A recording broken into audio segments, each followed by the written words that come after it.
Now, my privilege to introduce our keynote speaker, who is someone that I've known for a long time. I consider him a good friend. He's been a veteran in this area for over 25 years. He's renowned as being an expert in cybersecurity, as well as many other fields around town. He's been involved in all kinds of things.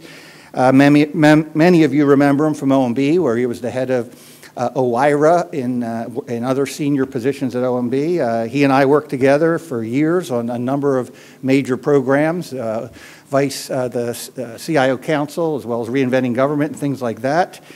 He left government, became an entrepreneur himself, and built a successful company which he sold.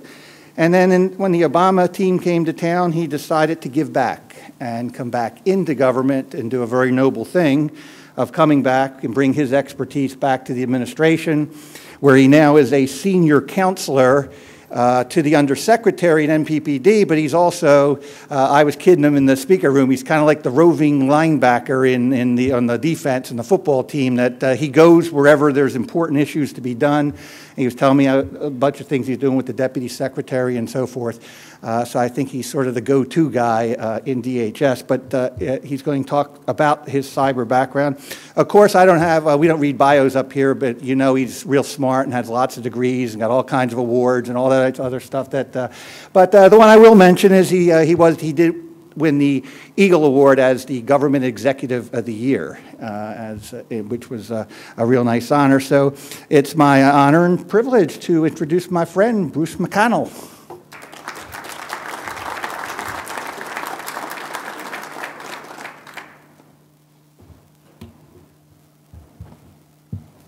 Got to get my app running here.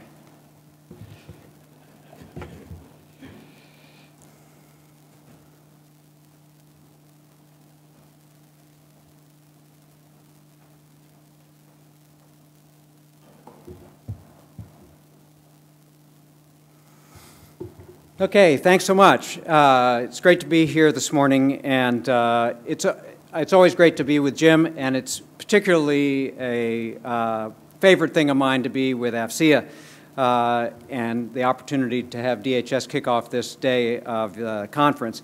AFCEA creates such an important space for people to have conversations between the government and industry, so I always value my time spent with you.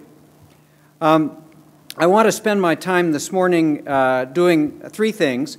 First, providing a brief restatement of the missions of the Department of Homeland Security. This will be a bit of a review for some of you, I think. Second, to talk about a couple of work products that we have underway that I think you may find interesting.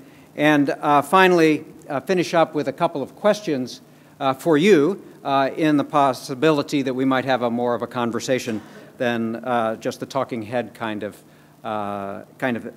experience. So what is the mission of DHS? You know, we have a lot of brand recognition. But I'm not convinced there's really a widespread understanding of what we've been asked to do for the American people. Last year, we released the Quadrennial Homeland Security Review, which was neither quadrennial nor review. It was the first one. And in it, we identify our mission, which is actually rather straightforward.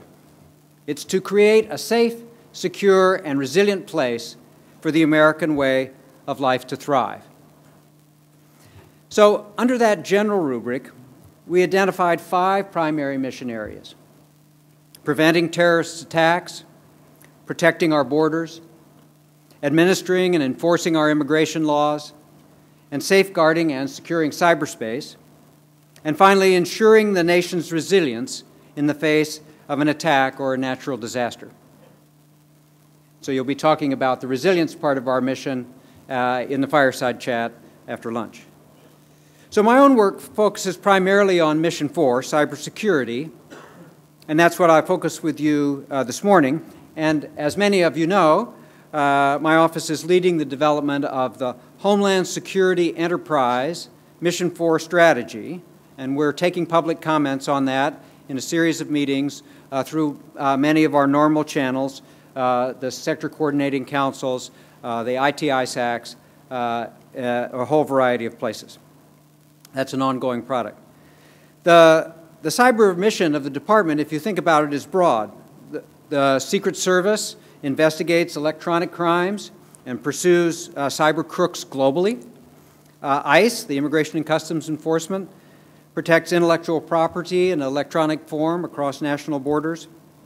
And my own National Protection and Programs Directorate has 3 cyber missions. We protect the federal executive branch civilian agencies, the so-called .gov. We work with the owners and operators of critical infrastructure, including telecommunications, electric power, finance, and transportation, to help them better protect themselves. And we participate in a national cybersecurity awareness campaign designed to increase cybersecurity literacy nationwide. So breaking those missions down, in the first area, protecting the so-called .gov, we take a hybrid approach. On the one hand, we directly protect federal civilian networks with an intrusion detection and prevention system, Einstein, that is the first line of defense for traffic that's entering the .gov. On the other hand, we rely on the agencies to protect themselves and help them do so by providing alerts and warnings through U.S. CERT and by disseminating guidance on best practices and by monitoring their progress against the administration's cyber goals. And this latter piece of this has been handed to us. Many of these responsibilities were handed to us, as you'll remember, by OMB recently. With respect to critical infrastructure, most of which is privately owned and operated, we again follow 2 tracks. We provide direct technical assistance in critical cases. Our flyaway teams go out to power plants or financial institutions where significant issues are discovered in key control systems. There we help them with forensic analysis and recommendation of remedial measures and patches to ensure their continued safe operations. But we also help them help themselves, sharing alerts and warnings with them, again via U.S. CERT. And we coordinate the national response to cyber incidents under the aptly titled National Cybersecurity Incident Response Plan, which operates out of our Watch Center, the National Cybersecurity and Communications Integration Center, which is both a real and virtual watch floor where government and industry experts sit side by side when significant incidents require collective response. And you'll remember we tested that and the incident response plan in Cyberstorm 3 last year. Finally, because cybersecurity, like other areas of homeland security, requires attention from each of us, last October in Seattle we launched a national campaign to raise consciousness about it. The so-called Stop, Think, Connect campaign is a public-private effort. It's directed at teens, young adults, and the parents of teens, and its aim is to convey the idea that one should not check one's brain before going on the Internet. So I hope you will stop, think, before you connect, and I hope you will join the Stop, Think, Connect Messaging Coalition, which is a private sector group that is promoting this message throughout the country, or enter our public service announcement contest. You too can be on TV. Just produce a 30 to 60 second public service announcement and send it into our YouTube channel, and you will be entered into the contest. You can find out more about this campaign at www.dhs.gov/StopThinkConnect. Well, you will have picked up that at DHS we view cybersecurity as a shared responsibility. This is true across the board, actually. Last week, 2 weeks ago, actually, President Obama spoke at the Chamber of Commerce, emphasizing the importance of private sector innovation. And so I want to, in this shared business, turn and preview a couple, actually 3 work products that are in process that help define kind of the boundaries of this collaboration between government and industry. So last Monday actually, in Wired Online, DHS initiated a national dialogue about the role of government in securing cyberspace. In our view, cyberspace is a new domain of human activity, one that is vital for the American way of life. For Americans to be able to act with confidence in cyberspace, it must be made more secure. It's an urgent outcome that requires a broadly distributed effort. Government must play an appropriate role, the contours of which society is still defining. Given cyberspace's overwhelmingly civilian aspect, no single actor has the capability or the job to secure it, nor should they. I spoke earlier about what DHS is doing. I also suggested that firms and other organizations have responsibility to keep their own protections up to date, to train their employees, and to report cybercrime when it occurs. For its part, the information and communications technology industry, the ICT industry, must continue to innovate. Increasingly, it must build security into its products and services and turn that security on before delivering it to end users. There's a global market at stake here, and U.S. firms should continue to lead it. But there's another side to this discussion. Cyberspace functions as the very endoskeleton of modern life. So it's no surprise when bad actors emerge to exploit or threaten it, whether profit-driven criminals, electronic saboteurs, or industrial espionage rings, international spying. There is a temptation to define the threat in the strongest and simplest terms. These days, some observers are even pounding out a drumbeat of war, calling for preparing the battlefield, even saying that the United States is, quote, fully into a cyber war that it is in fact losing. So if you saw the op-ed that Deputy Secretary Jane Lute and I published in Wired last Monday, you will already know that we disagree. Cyberspace is not a war zone. Conflict and exploitation are present there, to be sure, but cyberspace is fundamentally a civilian space, a neighborhood, a library, a marketplace, a workshop, a schoolyard, and a new exciting age of human experience, exploration, and development. Portions of it are part of America's defense infrastructure, and these are properly protected by soldiers, but the vast majority of cyberspace is civilian space.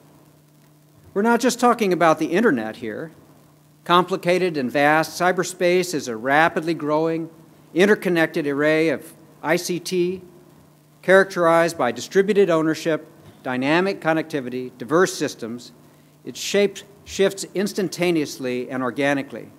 Though it relies on machines that are each physically somewhere, connected by communications technology that spans the globe, cyberspace is a place where geography matters differently, where the reach of national law is incomplete, and the role of nation-states in its security is an open question. It is a new domain of human activity, and it's vital to the American way of life. For Americans to be able to act with confidence in cyberspace, it must be made more secure, and government must play the important role to be defined. The Department of Homeland Security, then, has an important piece of that responsibility, and we play our role in partnership with many public and private sector entities, firms, the states, international governments, you name it. But our closest partner is the Department of Defense. As my colleague Keith Alexander confirmed yesterday, we're very much aligned here. The joint coordination element that we stood up with last year at Fort Meade with Mike Brown as the DHS leader is literally the visible tip of the iceberg in our collaboration. And so when a senior former defense official sent me a copy of a speech he delivered at the DC Black Hat Conference last month, I had to comment. It was a thoughtful piece. And in fact, I told him that I agreed in particular with the points he made about the importance of promoting the security of the electrical grid and the key aspects of improving resilience. I noted, however, that in the first part of his discussion, the interesting sentence, quote, "Let's begin with the ultimate national security objective, war." I think I know what he meant, but as I told him, we are not going to get the internet community on our side with comments like that. When my father commanded the 2nd Air Force, which was part of the Strategic Air Command, the main gate at Barksdale Air Force Base displayed the SAC shield, which was a mailed fist with lightning bolts coming out of it, and the motto, "Peace is our profession." I always found that to be a fine formulation. We both profess peace and we make it our business. My point, and the point of the article that the Deputy Secretary and I wrote, is not to dismiss the upper-end threat. We face that every day, protecting the .gov and working the private sector. And our partnership with DoD is critical to success. Rather, our point is to counsel caution about government, and in particular military, overreaching in this space. We must be ready technically, we must be ready organizationally, but we also need to be aware that this space, more than any other, requires a cultural buy-in, or we will not get the cooperation of the owners and the operators of infrastructures that we all depend on. And it's not just the cooperation of the electric power, finance, and transportation sectors we need. We need you. More precisely, we need your companies. Now, as in every arena, there are those who believe that this problem should be left entirely to the market, notwithstanding considerable evidence over the past 15 years suggesting the contrary. In particular, there are those who purport to represent the ICT industry and advance the view that any whiff of the government, even suggesting, even hinting that we might consider discussing creating a plan to suggest the possibility that critical infrastructure owners and operators might want to think about cybersecurity when they think about risk to their operations.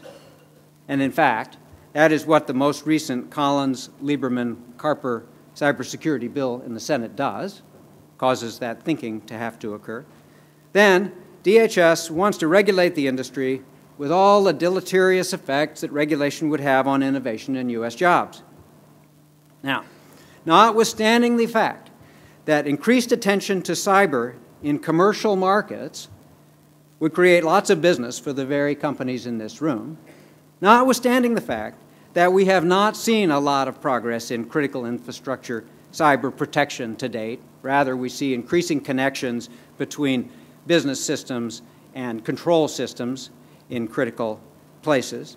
Notwithstanding the fact that many critical infrastructures, finance, chemical, nuclear, are already partially, unevenly, and inexpertly regulated for cybersecurity today, and notwithstanding the fact that Bruce Schneier, one of the deans of cyber, said last week at RSA that, quote, firms will protect themselves up to the value of the assets that they own, and that the country is going to need more security than the market will provide.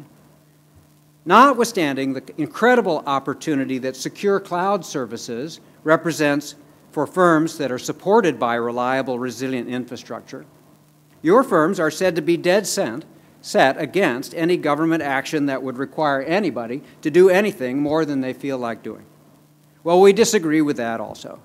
The market will not solve all problems. Indeed, in no other field does the market carry such a burden, nor should it be expected to here. Rather, we believe that the integrity, confidentiality, and availability of information systems and identities must rest on a framework in which users, industry, and government assume shared responsibility. And to bring that framework into sharper focus, I want to illustrate how that construct will work in a couple of areas: trusted identities and security automation. So I imagine that many of you may have participated last year in the development of the draft National Strategy for Trusted Identities in Cyberspace. This strategy is designed to reduce the number of cases where the New Yorker cartoon from 17 years ago, two dogs at the computer, and the one says, "The great thing about the internet is nobody knows you're a dog," is still true. The strategy, which will be released this spring, proposes a broad, voluntary, industry-led effort to develop an open, interoperable identity authentication regime. It proposes an architecture of trusted entities that serve up validated attributes about participants in online transactions, so that the other parties to the transaction know that the representations made are true. The great thing about this is that it's privacy enhancing. Today, I provide way more personal information to the likes of Amazon than they actually need to process my order. And in other places, all that may be needed is for the other party to know that I am over 21 or under 16. This can be accomplished if you have strong authentication. Finally, in this point, it's critical to underscore the importance of preserving anonymity in cyberspace. We can all think of situations, political speech, health research, Libya, where anonymity is an important value. My favorite case is that I would prefer it when I go to the IRS website to look up the rules for charitable deductions. My session is not linked with my tax file, so that when I file, they don't pay special attention to my charitable deductions, right? So I need to be anonymous in that thing, and yet at the same time, I need to be extremely well identified when I file my taxes electronically. We can make that happen. So for the discussion today, not to get into the technology of it, we're interested in the process by how we're going to get there, right? So there'll be an open, market-led process to develop the standards, the procedures, the technologies that make up the architecture. And actually, that work is already underway. There's bodies such as the Open Information Exchange, which are bringing together a diverse set of players to build out the future identity ecosystem in a participatory way. We're still looking at the fact of whether or not there's any protections, liability protections, privacy protections that need changes in law. That answer hasn't been decided, and we are in conversations and continuous conversations with the private sector players to try to get that part understood.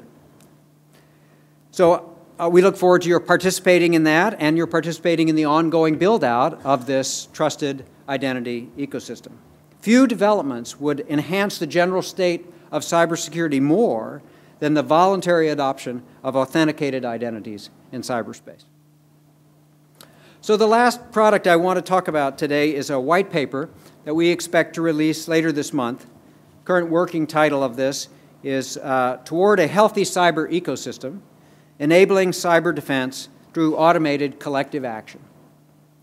This is a discussion paper that explores the idea of a fundamentally more secure cyberspace where participants, and particularly cyber devices, are able to work together in near real time to anticipate and prevent cyber attacks, limit the spread of attacks across participating devices, and recover to a trusted state.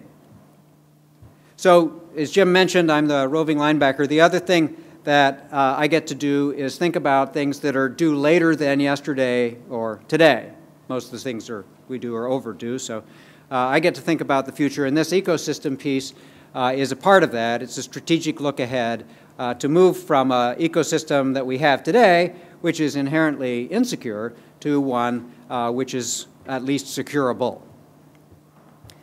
So this ecosystem requires three building blocks: automation, authentication, and interoperability. Automation yields increased speed of action, optimized decision-making, ease of implementation and adoption of new technologies. Here we draw an analogy to the human immune system and also to the public health system, so we explore that in this paper. With respect to authentication, the second building block, I've already spoken about the National Strategy for Trusted Identities in Cyberspace. That strategy emphasizes personal identity authentication, authentication of persons, whereas the ecosystem, in the ecosystem, the focus is more on machine-to-machine interaction. But the foundations are likely to have a lot in common, so that's a piece of it. And then the third piece, interoperability.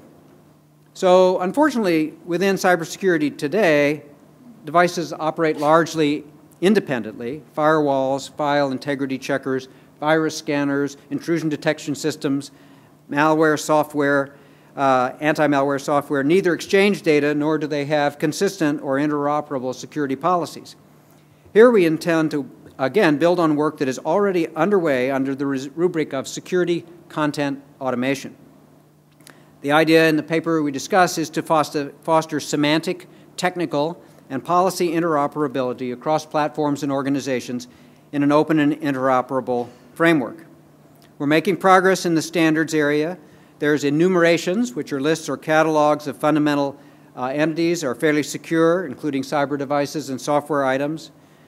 Device and software configurations, known weaknesses in architecture, design, or code, publicly known flaws or vulnerabilities, the common CVE, common vulnerabilities and exposures, and publicly known attack patterns are all standardized to a certain extent. In addition, we're leveraging other standards, open standards, including XCCDF and OVAL, and others, particularly NEAM, the National Information Exchange Model. So how would this ecosystem actually work? Let's go back to US CERT, where at this moment our analysts are watching network traffic and sending out alerts and warnings. It's good, but it's just too slow for some kinds of threats that we see that operate at machine speed. In a healthy ecosystem, as in a healthy immune system, participating devices at any edge of the network could detect activity that was anomalous to them, communicate their experiences to nearby machines, and take action, such as quarantine or other countermeasures, consistent with policies established by the system owners. This approach could greatly increase the ability of the system as a whole to tolerate and recover from zero-day vulnerabilities, for example, creating much greater resiliency. Okay, that sounds cool. An initial step would be less ambitious. So you remember at US CERT, the alerts they send out right now are in text. So it would be better if they could send them out as an XML blob, and that could be loaded immediately into the recipient's systems for screening or other action, consistent with the recipient's own preferences and policies. So you'd get a machine instruction, come from an authenticated machine, be interoperable. You could just plug it in and implement it at machine speed. The white paper is designed to provoke discussion and to stimulate industry interest and activity in building an open architecture that is fundamentally more secure. So my first two goals today were to provide an overview of the DHS mission, and with a particular focus on our cybersecurity mission, to preview some upcoming work products in that space that I believe would be of interest to some of you here this morning. And so at this point, I want to turn the tables a little bit and open up the floor for more of a conversation. I'm more than happy to answer any questions you might have, but I wanted to start out by asking you two questions that perhaps some of you might care to address during this part of the conversation. They are simple questions. As we know, simple questions are often hard to answer. Sir, first, so if you were in my position as a senior counselor at the Department of Homeland Security, what advice would you give the departmental leadership that would help us improve the safety, security, and resilience of cyberspace? And second question, what do you intend to do in that arena, either personally or as part of your organization, to move this collective effort forward? So I don't know if you can do that anonymously by sending in cards or whether you have to stand up and identify yourself, but I welcome your views in any case, and thanks very much for your time.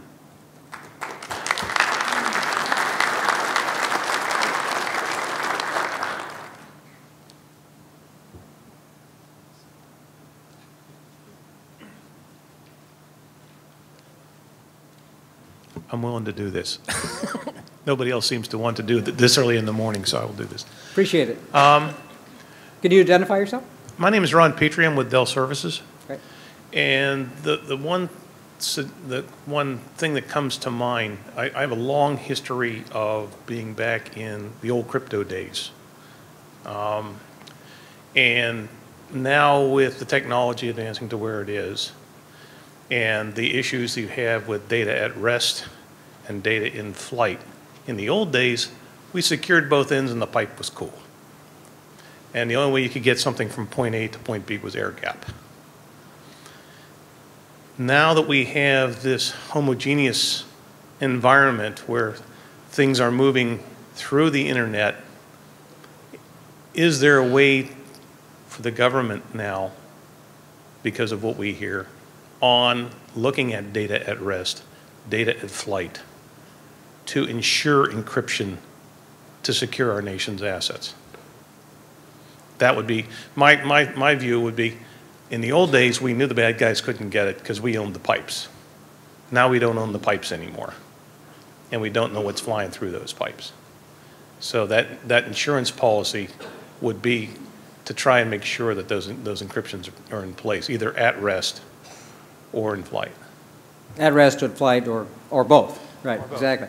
Yeah. So great. So in the areas of, so just to recap what that great piece of advice, which is the piece of advice that I heard was, you know, as we're thinking about best practices that, you know, that would be good if they were adopted in critical infrastructure, you know, encryption of data and both at rest and in motion is a key safeguard that can be helpful, you know, wherever the data is critical. So good point. Appreciate that one.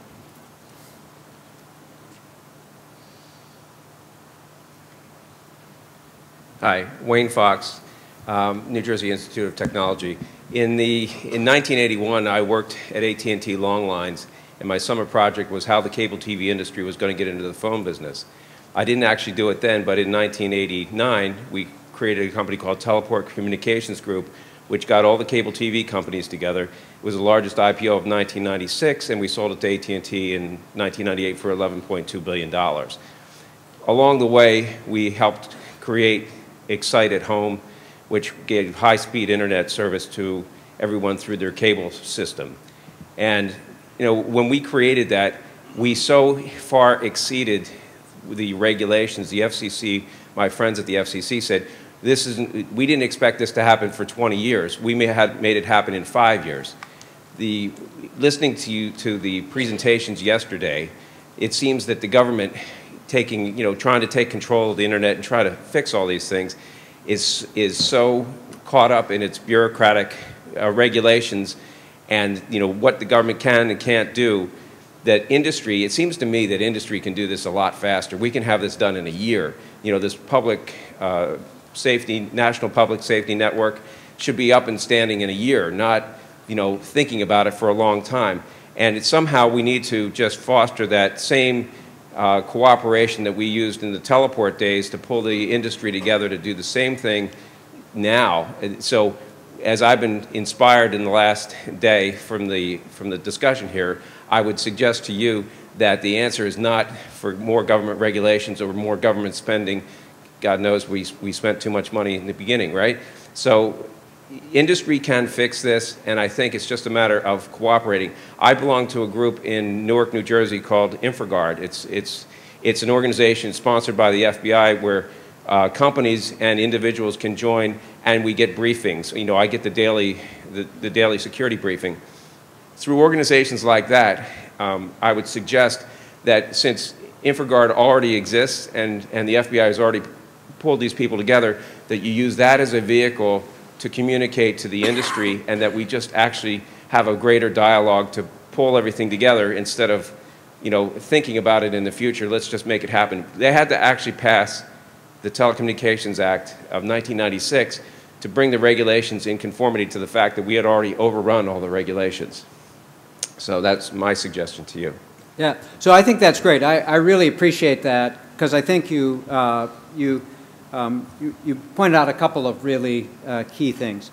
So the easy one is InfraGuard, a great organization, really good example of public-private partnership, very grassroots, and a key partner in all of this. So not the only place to communicate with industry, but a key place, and brings in a much broader group of firms at the local level than the typical IT world. So, absolutely agree. It shows there is a role. That's a very light-handed role for government, and one that's a facilitator and a convener, highly appropriate.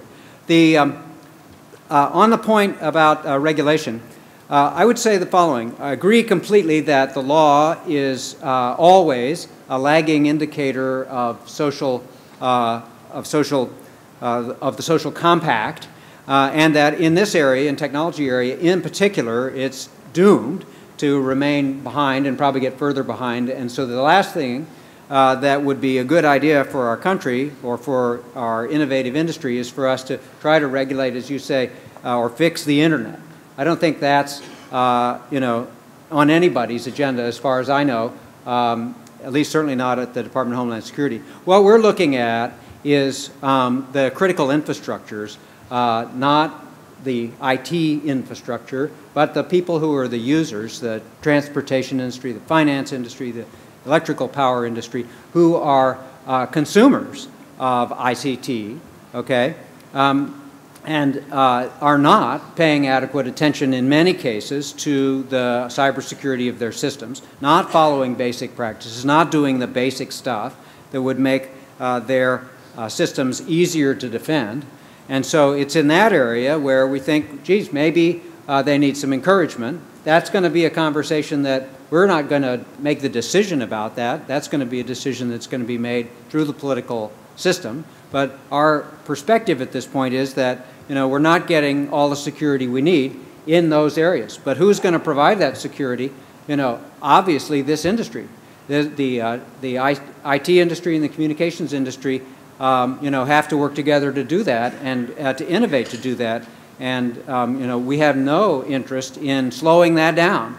Rather, we have an interest in making sure that there's a market for that and that there's an opportunity, just like there was an opportunity to create, you know, broadband video with the cable companies for the market to develop and to you know, make money for everybody while securing the system. So I appreciate your giving me the opportunity to make that distinction between critical infrastructures and the ICT industry. Microphones are there.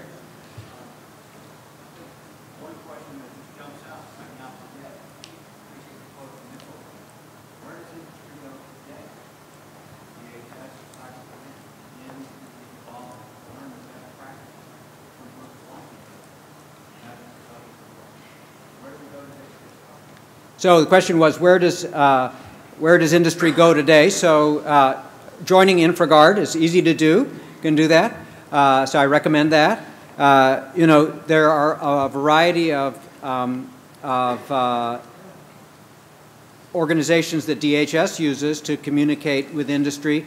There's the IT Sector Coordinating Council. I think I see Bob Dix back there who, from Juniper, who can talk about that. It's another place where we interact regularly on these things. Don't always agree, but it's a great place to have the conversation. So those are two places. Yeah. Hello, I'm Emily Balke from the Navy Reserves, and you were talking about the partnership between the DoD and DHS and industry. So I'm looking at ways to help educate the people in the Navy Reserves to not only have better personal practices to minimize cyber security issues, but then when asked to help combat it. Yeah, absolutely. So that's a longer term. So on the personal practices, they should you know, check into the Stop, Think, Connect campaign and educate their teenagers, or maybe it'll be the way it usually is in this area where the teenagers are educating them. You know, I know those of you with children, you know, now cannot get in the car and not fasten your seatbelt. You know, you're like going nowhere because the kids. And the same thing with ecology. So in recycling. So we want that same kind of thing to happen in cyber. But on the larger question of how do we take advantage of the capabilities of the reserves and the National Guard, which in cyber which may not be their job in the Reserves or National Guard, but it's their day job. So that's the beginning. That conversation is beginning now. We're talking on next week with the Council of Governors for the National Guard about that kind of concept and whatnot. And I know Deputy Secretary Lynn of DoD talked about it some at RSA last week. So I think that's, you know, everybody's figured out that's an asset that we have to, you know, be able to employ and deploy as appropriate in the United States whenever the time, you know, the times demand. So appreciate you bringing that up. Thanks. Over here. Hi, good morning. Kimberly Perlia from MESEC Incorporated. We're a security firm, an information assurance and security engineering firm, and I wouldn't want to have your job. I'm sorry, I think you have a hard job. But one of the things that I try to look at is how you mitigate risk in looking at innovation. And how do you get to that 6-month window and you're not reactionary, but you're actually getting proactive? One of the things that we do in our company and share with many of the companies that are in this room is when we're looking at innovation and looking at ways that we can do things a little bit smarter and a little more cost effective, is how do you mitigate that risk at the same time while implementing it?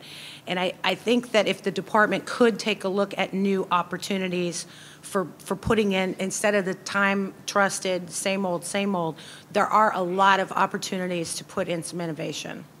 Great, great, absolutely. And our science and technology group, of course, many of you probably know Doug Mon, who runs the cyber piece of that, has a small budget, but we, again, another area of collaboration with DARPA and some of the other S&T organizations in the government to focus on bringing innovation in, not just in the cyber area, but in all aspects of the Homeland security piece. Sir.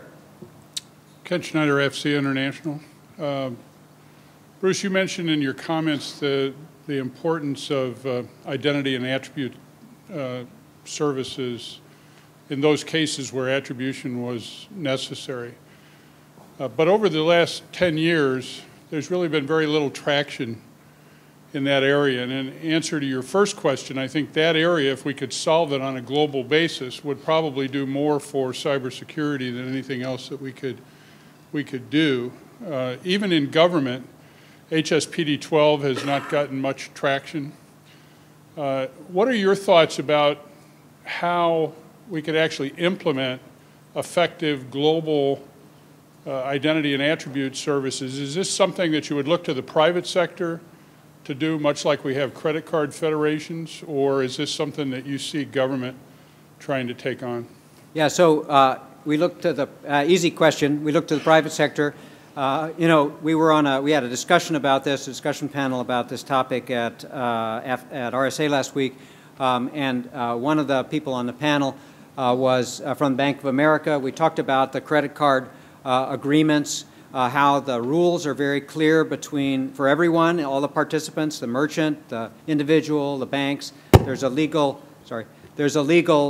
framework around that. It's all very well understood. It works. It didn't just spring up, but it developed over time, and it didn't start out with the government saying, you shall do this. It came up from the industry side. So I think the issue here has been, there's a little bit of a chicken and egg to get this going. And so all we're doing now in the strategy is to lay out the pieces of it to get the market talking to each other. But we're entirely expecting this to be a privately led and voluntary thing. And the only role that we'll have, I think, beyond the kind of convening, facilitating, discussion starting role is to become buyers of this. Where do we go once we get HS-PD-12 moving along better? Where do we go to, as a government buyer, to require high assurance identity systems for certain kinds of transactions? And I think we can have a small effect on the market that way. But that's at that point, it really is up to the private sector. Hi, John Barsa, General Dynamics. Some have advocated for the creation of an out-of-band network for the .gov domain, possibly using some dark fiber that's already in existence. Do you have any thoughts on this area? So, out-of-band network for the .gov domain. So I'm kind of skeptical of out-of-band networks because, and I'm skeptical generally of this idea of secure enclaves that some advocate. Because we all communicate with each other, right? So I just don't know where the boundaries are of that. It's like, so is this, for example, in this case, this secure, network for the .gov? It's like, okay, well, where does that stop? Are contractors on that?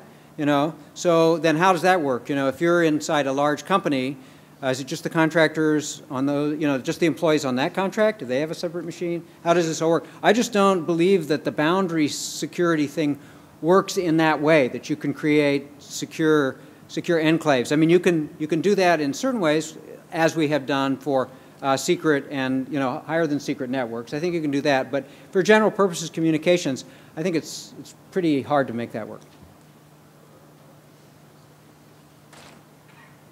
Well, I appreciate the suggestions and comments, that you've provided, and also the questions about, what can you do, and the opportunity to clarify and try to be very clear about where we think the government role is on this. Again, we understand not everyone will agree, but we're interested in transparency and conversations around that, so I urge you to participate in the fora that we have to do this with, and of course you can always send me a note through you can decrypt our highly secure email addressing convention, bruce.mcconnell@dhs.gov. Thanks a lot.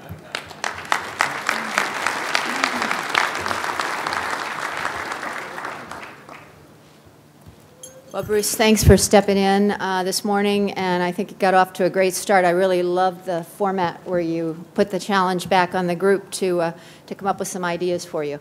And in our book, you are a hero. Anybody who comes back to government like that and tries to solve this tough stuff, and you've always been a hero to AFCEA as well, so thank you.